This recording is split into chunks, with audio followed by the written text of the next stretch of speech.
कहते हैं अल्लाह जब किसी बंदे की मदद करना चाहता है तो वह उसके दरवाजे पर दस्तक नहीं देता, वह किसी इंसान को भेजता है जो बिना नाम, बिना पहचान, बिना आवाज के उसकी जिंदगी बदल देता है।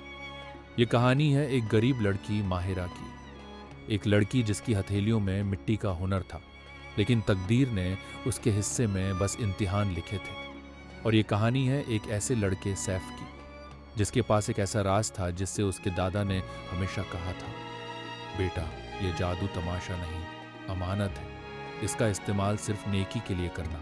2 जिंदगियां, 2 रास्ते और एक अदृश्य किस्मत का धागा जो उन्हें चुपके चुपके एक दूसरे से जोड़ देता है। शहर के पुराने हिस्से में जहां हर सुबह मस्जिद की अजान इमारतों से टकराकर गूंजती थी और शाम को हवा में मिट्टी और चूल्हे की महक मिल जाती थी, वहीं एक तंग सी गली के मोड़ पर रहमान कुम्हार की छोटी दुकान थी।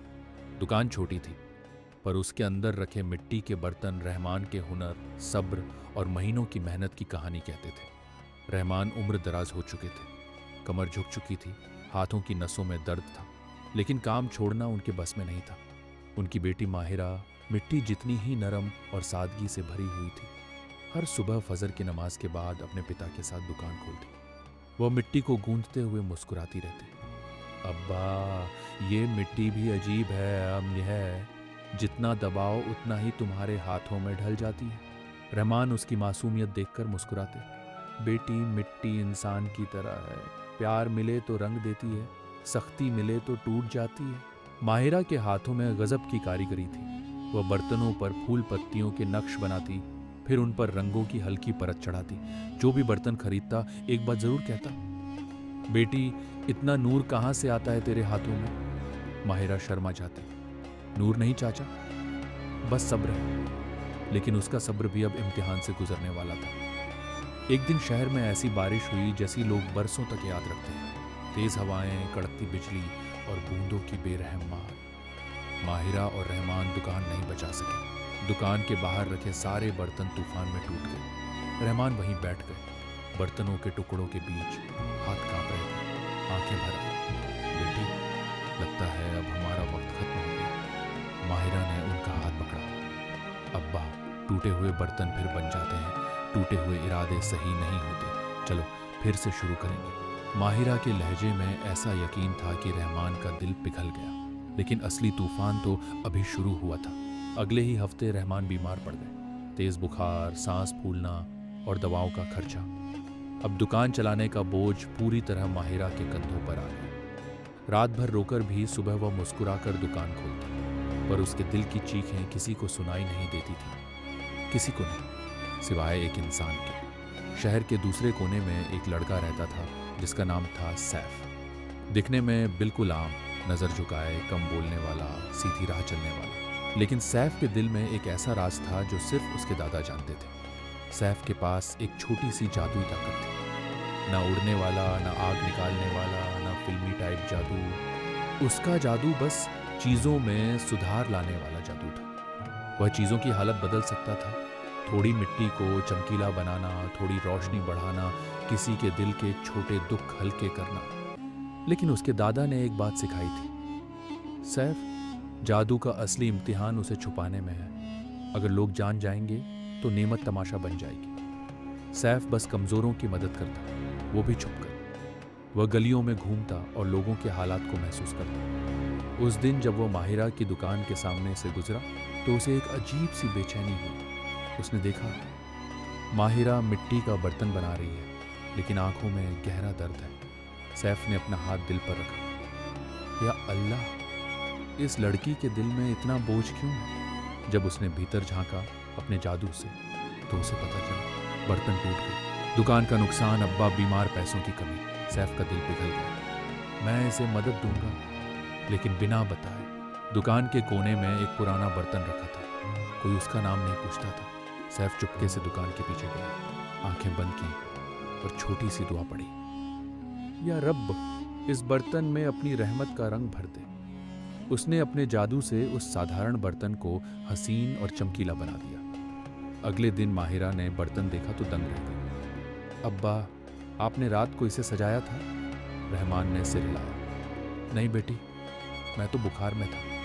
उनकी आंखों में भी हैरानी थी। उसी दिन एक अमीर खरीदार आया। उसने बर्तन देखा और बोला, ये तो किसी खजाने का हिस्सा लगता है। और उसने इतने पैसे दिए कि रहमान का इलाज आसानी से हो सके। माहिरा ने रात को आंगन में तहज्जुद की नमाज पढ़ी। या अल्लाह, जो भी यह रहमत है तेरा शुक्र है। सैफ दूर छत पर खड़ा खुशी से मुस्कुरा रहा था। अब सैफ अक्सर रात को चुपके से आता और बर्तनों में हल्की चमक जोड़ देता। कभी रंगों में नूर भर देता, कभी नक्श को सुंदर बना देता, कभी हवा को खुशबूदार कर देता ताकि खरीदार खुद खींचे चले आए। धीरे धीरे माहिरा की दुकान मशहूर होने लगी। लोग कहते, रहमान कुम्हार की दुकान के बर्तन में एक अलग ही रोशनी है। माहिरा बस हंस देती। रोशनी नहीं, अल्लाह की रहमत है। उसे पता ही नहीं था कि उसका फरिश्ता एक लड़का है जो रातों में उसके लिए दुआओं की लकीरें खींच रहा है। एक दिन फिर तेज तूफान आया और दर्जनों बर्तन टूट गए। माहिरा की आंखें भर आईं, लेकिन उसने हार नहीं मानी। अब्बा, अल्लाह ने दिया है तो वो संभालेगा भी। सैफ दूर खड़ा सब देख रहा था। वह चाहता था कि वह एक पल में सब ठीक कर दे, लेकिन उसने खुद से कहा, अगर हर तकलीफ मैं मिटा दूंगा तो यह लड़की सब्र कैसे सीखेगी। उसने बस इतना किया कि दुकान के पास एक छोटा सुरक्षित गोदाम बना दिया। मोहल्ले के लोगों के दिल में मदद का जज्बा डाल दिया। अगली सुबह लोगों ने दुकान दोबारा बनाने में मदद की। बुजुर्ग बीबी शबनम बोली, बेटी, तेरी मेहनत हमें भी खींच लाई। बच्चा रेहान मिट्टी लेकर आया। बाजी, मैं भी मदद करूंगा। माहिरा हैरान थी कि प्यार भी किसी जादू से कम नहीं। सैफ ने दूर से कहा, यही असली चमत्कार है, लोगों के दिल बदल देना। सैफ का दोस्त फैज काफी दिनों से शक में था। एक रात उसने सैफ को देखा जब वह बर्तन को जादू से सुंदर बना रहा था। फैज सन्न रह गया। वह सोचने लगा, अगर मैं ये राज दुनिया को बता दूं तो सैफ मशहूर हो जाएगा और शायद मुझे भी फायदा मिले। लेकिन जब सैफ ने उसे सच्चाई बताई, दोस्त, ये नेमत है, इसे दिखावा बनाकर मैं अपने रब से बेवफाई करूंगा, तो फैज का दिल पिघल गया। उसने कहा, तू फिक्र मत कर, मैं तेरे साथ हूं, ये राज कहीं नहीं जाएगा। एक रात कुछ चोर दुकान के कीमती बर्तन उठाकर ले गए। ये माहिरा के लिए सबसे बड़ा झटका था। लेकिन उसने फिर कहा, अल्लाह ने हमें दिया था, वो फिर देगा।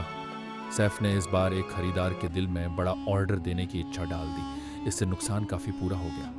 इमाम करीम ने नसीहत की, बेटी, सब्र करने वालों के साथ अल्लाह हमेशा होता है। माहिरा ने यह बात दिल में उतार ली। वह दिन रात नए डिजाइन बनाने लगी। मस्जिदों के पैटर्न, कुरान की आयतों का अंदाज, पुराने शहर की जामती कला। और सैफ इन डिजाइनों में हल्का सा जादू जोड़ देता जिससे उनमें नूर आ जाता। शहर में बड़ा मेला लगा। माहिरा ने अपने सबसे सुंदर बर्तन तैयार किए। सैफ ने उन्हें हल्का सा जादू से नायाब कर दिया। मेले में उसका स्टॉल सबसे चमका। लोग कहते, ये तो जैसे किसी और दुनिया के बर्तन हैं। एक बड़े व्यापारी ने उसे लंबी करारदाद कर ली। घर लौटकर माहिरा ने आसमान की तरफ हाथ उठाया। या रब्ब, मैं लायक नहीं, लेकिन तू बख्शिश पर बख्शिश दे रहा है। अब माहिरा का नाम दूर दूर तक फैल गया। उसने नई बड़ी दुकान खोली, कई कारीगरों को रोजगार दिया, बच्चों के लिए मिट्टी कला की क्लास शुरू की, मोहल्ले के गरीबों की मदद शुरू की। रहमान की आंखों में शुक्र और गर्व था। सैफ अब भी दूर से मदद करता था, लेकिन अब बहुत कम, क्योंकि अब दुकान मेहनत और ईमान से चल रही थी। एक नए दुकानदार ने सस्ते चमकीले बर्तन बेचना शुरू किए। खरीदार वहां जाने लगे। माहिरा घबराई नहीं। उसने कहा, अब्बा, हमें बेहतर बनना होगा। रात को सैफ आया और चुपके से उसके बर्तनों पर हल्का सा जादू किया। रंग अनोखे, नक्श गहरे, चमक नूरानी। अगली सुबह दुकान पर भीड़ उमड़ पड़ी। नया दुकानदार एक हफ्ते में ही फेल हो गया। एक सुबह बाजार में आग लग गई। माहिरा की दुकान गंभीर रूप से जली। वह टूट गई। आंखों से आंसू बह निकले, लेकिन फिर उठकर कहा, अब्बा, यह भी इम्तिहान है। सैफर फिर आया, लेकिन इस बार पूरी दुकान ठीक नहीं की। बस कुछ अमीर ताजिरों को मदद के लिए प्रेरित किया। एक कारीगर के दिल में औजार दान करने की ख्वाहिश डाली। मोहल्ले को एकजुट होने की ताकत दी। लोग फिर से इकट्ठा हुए और दुकान दोबारा बनी। एक रात माहिरा टिमटिमाते दिए में नया स्केच बना रही थी। सैफ वहां से गुजरा और चुपके से उस स्केच में एक चमक भर दी। वह डिजाइन इतना हसीन बना कि बाजार में लोग उसकी चर्चा करने लगे। एक मुसाफिर शायर सफ्तर ने वह बर्तन खरीदा और उस पर कविता लिखी। उसकी लिखावट ने माहिरा की शोहरत शहर से बाहर फैला दी। एक दिन दूर शहर का एक व्यापारी दुकान पर आया। उसने कहा, हमारे मेले में सबसे अनोखे बर्तन चाहिए, मुझे लगता है वो आपके पास है। माहिरा ने तैयारी शुरू की। सैफ ने फिर हल्की मदद की। मेले में उसका स्टॉल सबसे चमका। लोग उसके बर्तन देखकर हैरान रह गए। माहिरा की आंखें खुशी से भर आईं। कुछ सालों बाद माहिरा का कारोबार एक बड़ी सन्नतकारी कंपनी बन गया। रहमान खुश थे, मोहल्ला रौनक से भरा था, बच्चे कला सीखते थे और माहिरा अब भी सादगी में ठीक वैसे ही मुस्कुराती थी। सैफ दूर खड़ा ये सब देखकर शुक्र अदा करता था। उसका जादू अब शायद ही इस्तेमाल होता था, क्योंकि माहिरा का ईमान ही उसकी जिंदगी का असली जादू बन गया था। एक शाम सैफ दुकान पर आया। उसने कहा, माहिरा, मैं तुम्हारे बर्तन खरीदना चाहता हूँ। माहिरा हंसकर बोली, सैफ, यह सब अल्लाह की रहमत है, हम बस उसके दिए हुनर को अच्छे से इस्तेमाल कर रहे हैं। सैफ मुस्कुराया। उसके दिल में दुआ उठी, या रब, इस लड़की की मेहनत, सब्र और ईमान कभी कम ना होने देना। और वह धीमे कदमों से गली में खो गया, बिना नाम, बिना आवाज, बिना पहचान, बस एक दुआ बनकर माहिरा की जिंदगी से हमेशा के लिए जुड़ गया। दोस्तों, अगर आपको यह कहानी पसंद आई हो तो द स्टोरी पाथ चैनल को ज़रूर सब्सक्राइब और ये वीडियो लाइक करें। आपका एक क्लिक हमें और भी खूबसूरत मिलते हैं अगली वीडियो में एक और दिल छू लेने वाली कहानी के साथ। तब तक अपना बहुत सारा ख्याल रखना।